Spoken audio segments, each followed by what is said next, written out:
पिछली कविता अहंकार पर आधारित थी और आज की आधारित है एक और मानव निर्मित अवगुण पर, जिसे मोह कहते हैं। सबसे भयंकर प्रकार है पुत्र मोह, अपनी संतान का मोह, जिसमें अगर मानव उलझ जाए तो परिणाम दीर्घकालीन होते हैं और केवल स्वयं पर नहीं तो कभी कभी समाज पर, देश पर भी इसका परिणाम होता है। ऐसे पुत्र मोह से, ऐसे संतान मोह से और किसी भी प्रकार के मोह से दूर रहे तो अच्छा। कुरुक्षेत्र का प्रमाण है, कुरुक्षेत्र का प्रमाण है मानव मोह का क्या परिणाम है। कुरुक्षेत्र का प्रमाण है मानव मोह का क्या परिणाम है। रक्त रंजित शव आच्छादित भूमि, रक्त रंजित शव आच्छादित भूमि केवल रण नहीं, भोग था कर्म का, सत्य था, मार्ग था धर्म का।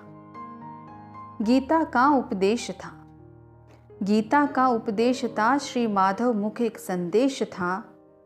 सुनकर वह कहानी क्या सोचा, सुनकर वह कहानी क्या सोचा, बीती अब वो पुरानी।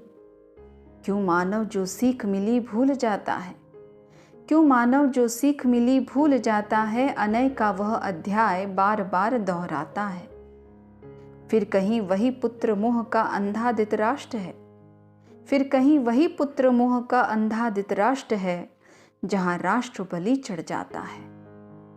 आज भी सिंहासन के कई अभिलाषी, आज भी सिंहासन के कई अभिलाषी, आज भी वही भोग विलासी, आगार पर बैठे फन फैलाए व्याल से, आज भी आत्मा नहीं प्रभु दरस प्यासी।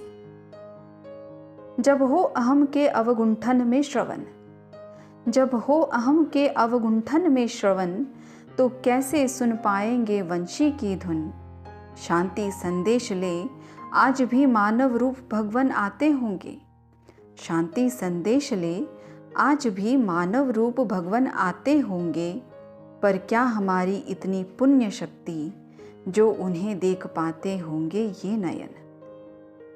फिर कहीं ये वो मार्ग तो नहीं, फिर कहीं ये वो मार्ग तो नहीं जो पहुंचे किसी कुरुक्षेत्र तक। फिर वैसा ही संहार, फिर वैसा ही संहार शोणित बहेगा क्षितिज तक। होंगे अगणित कृशाणु धधकते, होंगे अगणित कृशाणु धधकते, त्राही त्राही दृष्टि पहुंचे जहां तक।